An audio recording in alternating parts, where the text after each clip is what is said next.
My name is Darryl Anka, and for the past 40 years I have been channeling an extraterrestrial entity that we call Bashar. Bashar is a first contact specialist from his civilization, which is called Esasani, which is in a parallel reality. If we were to overlap their reality with ours, his planet would be about 500 light years in the direction of the Orion constellation.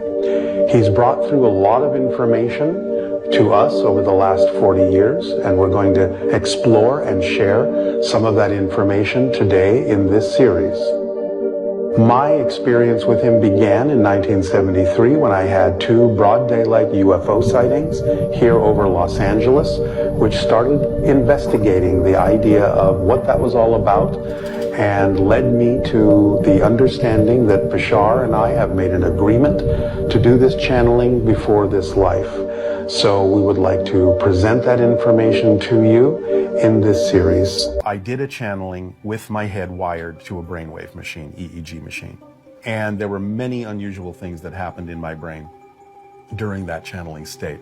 One of the most profound things is that there are certain centers of the brain that are responsible supposedly for processing the personality.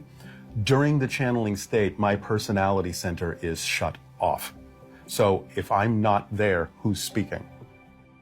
So here we have a picture of what disconnects when Darryl begins to channel.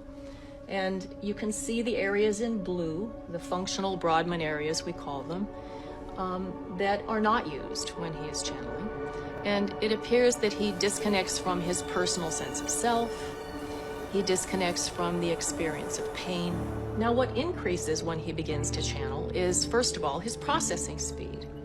And processing speed is a very interesting phenomenon because what happens is it develops early in childhood. And by about the age of 5 or 6, and certainly 9 or 10 maximum, we reach a set point. And this set point doesn't usually change during the lifetime. And in Darryl's case, it actually went up when he began to channel. And it increased when he listened.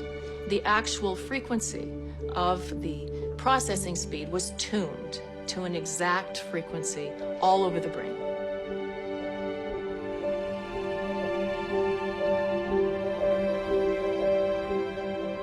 Now we're looking at Darryl's anterior cingulate while he's channeling. And you can see the red areas there.